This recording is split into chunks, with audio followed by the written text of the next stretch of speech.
Ces images datent de samedi. L'armée israélienne venait de frapper au cœur d'un immense centre de tentes, vous le voyez, à Khan Younis, c'est dans le sud de la bande de Gaza. Les Israéliens affirment qu'ils ciblaient le Hamas et le djihad islamique en réponse à la violation du cessez-le-feu. Cette journée-là, là et ailleurs à Gaza, plus de 30 personnes ont été tuées selon les autorités sanitaires palestiniennes. Aujourd'hui, d'autres frappes israéliennes à Gaza ont tué au moins 23 Palestiniens, dont au moins 5 enfants et 7 femmes.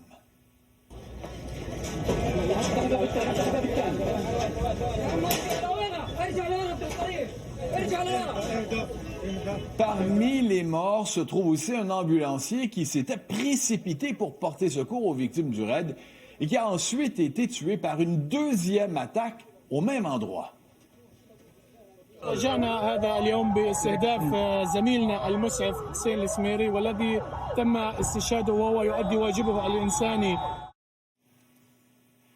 Alors, on reproche que cet ambulancier ait été visé. On dit tout de même qu'il y a des lois internationales qui empêchent ainsi de frapper les gens qui aident, dans le monde de la santé, les victimes au sol. Israël affirme avoir riposté à une attaque menée par des militants contre des soldats israéliens, un d'entre eux ayant été grièvement blessé. Bon, sans même considérer la disproportion des représailles, plus de 20 morts palestiniens pour un soldat israélien grièvement blessé, ce que ces attaques montrent, c'est que c'est un cessez-le-feu bien fragile qui règne là-bas, si on peut même utiliser le terme. Les combats les plus violents ont cessé, mais la trêve est marquée par des flambées de violence répétées. En fait, depuis l'entrée en vigueur du cessez-le-feu, 556 Palestiniens ont été tués et 1500 blessés par Israël, selon les autorités sanitaires de Gaza. Parmi les victimes figurent 197 enfants et 82 femmes, toujours selon le ministère de la Santé de Gaza, qui est dirigé, je dois le préciser, par le Hamas. L'armée israélienne affirme que 4 de ses soldats ont été tués depuis le début de la trêve. En d'autres mots, il y a encore un monde entre ce qui est toujours Gaza et ce qu'on rêve d'en faire. So we did a master plan. We brought in, I think, Yakir Gabay, who's one of the most successful real estate developers and brilliant people I know. He's volunteered to do this, not for profit, really because of his heart. He wants to do this.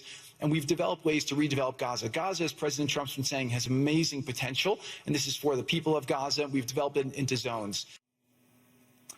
On entend le gendre de Donald Trump décrire l'avenir de Gaza. Vous savez que l'accord de cessez-le-feu chapeauté par le président visait à mettre fin à la guerre qui opposait Israël au Hamas depuis plus de 2 ans. C'est fait. Mais l'insécurité persiste pour la population civile. C'est 2 millions ou presque de Gazaouis qui ont été contraints à fuir leur foyer.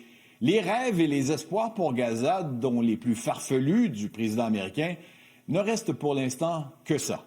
Une mauvaise blague pour les Palestiniens.